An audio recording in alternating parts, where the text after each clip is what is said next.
अस्सलाम वालेकुम वरहमतुल्लाहि वबरकातुहू। आऊज़ु बिल्लाहि मिनश शैतानिर रजीम।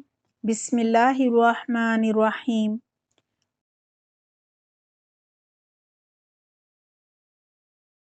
रब्बिश्रह ली सदरी व यस्सिर ली अमरी वहलुल उक़दतम मिन लिसानी यफ़क़हू क़ौली।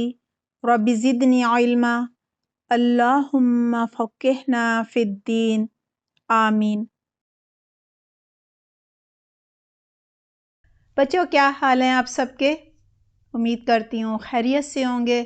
दुआ है अल्लाह सुब्हाना ताला आपको अपनी हिफ्ज़ व बार में रखे, सेहत और आफ़ियत अता फ़रमाए। अल्लाह सुब्हाना ताला अरबी ग्रामर का सीखना आसान फरमा दे, आप सबके इल्म में बहुत सारा इजाफ़ा फरमाए। आमीन अल्लाहुम्मा आमीन। हमारा आज का टॉपिक है हमज़तुल वसल पर ज़ेर लगाने का कायदा, यानी क्या रूल होता है ज़ेर लगाने का। ज़ेर को अरबी में कसरा कहते हैं और हमज़तुल वसल वो अलिफ होता है जो खाली होता है, लफ्ज़ के शुरू में आता है और ये अलिफ नहीं पढ़ा जाता, इस पर कोई हरकत भी नहीं होती। कब नहीं पढ़ा जाता? रवानी में, यानी जब हम इसको इससे पहले के जो अल्फाज होते हैं, वर्ड्स होते हैं, उनके साथ मिलाकर पढ़ते हैं तो फिर इस पर हरकत तो होती नहीं, ये पढ़ा भी नहीं जाता। ठीक है, इस पर बहुत बात हो चुकी है। आज हम ये देखेंगे कि हमज़तुल वसल पर कसरा कब लगती है, यानी जब हम हमज़तुल वसल वाले लफ्ज़ पर उससे पहले वाले लफ्ज़ पर वक्फ़ कर लेते हैं और हमज़तुल वसल से हम आगे पढ़ना शुरू करते हैं तो फिर इस पर हरकत लगती है। हरकत मीन्स फ़तहा, कसरा या ज़मा। फ़तहा आपको याद होगा ज़बर को कहते हैं, कसरा ज़ेर को कहते हैं और ज़म्मा पेश को कहते हैं। और ये हरकत जो है इसमें से जो फ़तहा है वो कब लगती है, इस पर पिछली दफ़ा हमारी बात हुई थी। यानी जब कोई लफ्ज़ अल से शुरू हो रहा हो, यानी खाली अलिफ जिसे हमज़तुल वसल कहते हैं, जो कि लफ्ज़ के शुरू में होता है, जब उसके बाद लाम आ जाए तो फिर इस हमज़तुल वसल पर यानी इस अलिफ पर हमेशा फ़तह आती है। आज हम देखेंगे कि कसरा कब आती है। हमज़तुल वसल के बाद अगर लाम ना आ रही हो, यानी हमज़तुल वसल का जो अलिफ है, अलिफ की शक्ल में आपको नज़र आएगा ना, यानी जब कोई लफ्ज़ अलिफ से शुरू हो रहा हो और उस पर कोई हरकत ना हो, ज़ाहिर है वो हमज़तुल वसल होगा। और इस अलिफ पर कह लें या हमज़तुल वसल कह लें, इसके बाद लाम ना आ रहा हो तो ज़ाहिरी बात है लाम ना हो तो हमज़तुल वसल पर फ़तहा तो नहीं लगेगा ना। अब कसरा कब लगेगा? वो तब लगेगा जब हम देखेंगे कि हमज़तुल वसल यानी इस खालिफ अलिफ के बाद लाम नहीं है और हमज़तुल वसल के बाद जो तीसरा हर्फ है, थर्ड लेटर है, उस पर फ़तहा है या कसरा है। फ़तहा हो तो भी हमज़तुल वसल के नीचे कसरा आएगा और अगर तीसरे हर्फ पर कसरा हो तो भी हमज़तुल वसल पर कसरा ही आएगा, यानी हमज़तुल वसल के नीचे ज़ेर ही लगाएंगे।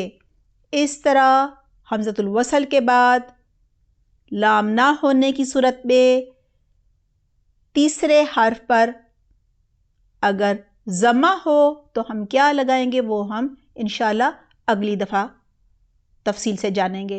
आज हम सिर्फ यही इंशाल्लाह ताला हम यही अच्छी तरह से इस चीज़ को ज़हन नशीन करेंगे, याद करेंगे और कुरान में वो अल्फाज भी हम तलाश करेंगे जो कि हमज़तुल वसल से शुरू हो रहे हैं और उन पर हमने फ़तहा नहीं लगानी बल्कि कसरा लगानी है।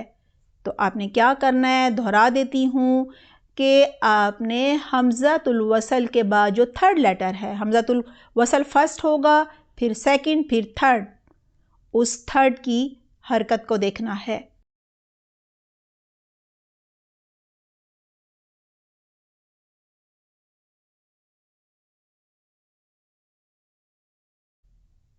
اگر اس پر فتح ہے تو بھی حمزۃ الوصل پر کسرہ آئے گا، اور اگر تھرڈ لیٹر پر کسرہ ہے تو بھی حمزۃ الوصل پر کسرہ ہی آئے گا۔ آئیے اب اسے مثالوں سے سمجھتے ہیں۔ ہماری پہلی مثال ہے ارجع۔ یہاں حمزۃ الوصل پر کوئی حرکت نہیں تھی، روانی میں یہ نہیں پڑھا جائے گا، لیکن اگر اس لفظ سے پہلے ہم نے وقف کر لیا اور اس لفظ سے ہم نے آیت کا آغاز کیا، آیت کو سٹارٹ کیا، تو پھر ہم اس پر کسرہ لگائیں گے۔ کیونکہ آپ دیکھیے جو تھرڈ لیٹر ہے حمزۃ الوصل کے بعد، اس کے نیچے کسرہ ہے۔ فرسٹ لیٹر ہے حمزۃ الوصل، اس کے بعد را ہے ساکن، اور پھر جیم ہے کسرہ کے ساتھ۔ کیونکہ تھرڈ لیٹر پر کسرہ ہے، لہٰذا حمزۃ الوصل پر کسرہ آئے گا اور اسے ہم پڑھیں گے ارجع۔ ایک اور مثال ہے اذهب۔ یہاں بھی حمزۃ الوصل پر کوئی حرکت نہیں تھی، ہم نے کسرہ کیوں لگایا؟ کیونکہ آپ تھرڈ لیٹر کو دیکھیے، پہلا حمزۃ الوصل ہے، دوسرا ذال ہے اور تیسرا ہا ہے۔ ہا کے اوپر فتح ہے نا، تو ہماری یہی بات ہوئی تھی نا کہ تھرڈ لیٹر پر فتح ہو تو بھی حمزۃ الوصل کے نیچے کسرہ آتی ہے، اور تھرڈ لیٹر پر اگر کسرہ ہو تو بھی حمزۃ الوصل کے نیچے کسرہ آتی ہے، لہٰذا اس کو ہم پڑھیں گے اذهب، اذهب، اذهب۔ ایک اور مثال دیکھ لیجئے، استغفروا، استغفروا۔ یہاں حمزۃ الوصل پر کوئی حرکت نہیں تھی، حمزۃ الوصل فرسٹ لیٹر ہے، سیکنڈ لیٹر سین ہے، اور تھرڈ لیٹر تا ہے۔ تا پر فتحہ ہے، لہٰذا ہم حمزۃ الوصل کے نیچے کسرہ لگائیں گے، حمزۃ الوصل کے نیچے زیر لگائیں گے، یہ بن جائے گا استغفروا، استغفروا، استغفروا۔ ایک اور مثال دیکھ لیجئے، یہ ہے اضرب۔ یہاں پہ حمزۃ الوصل خالی تھا، ضاد پر جزم تھی اور را پر کسرہ تھا، ٹھیک ہے، را تھرڈ لیٹر ہے، اس کے نیچے کسرہ ہے، لہٰذا حمزۃ الوصل پر کسرہ آئے گی اور یہ بنے گا اضرب، اضرب۔ ایک اور مثال دیکھ لیجئے، اتبعوا، اتبعوا۔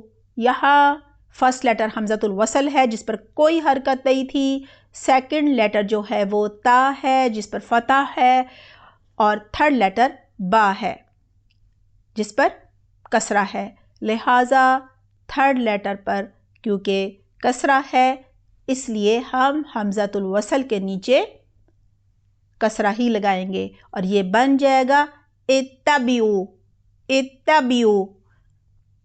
امید ہے آپ کو اچھی طرح سمجھ آ گئی ہوگی، اپنا بہت خیال رکھیے گا۔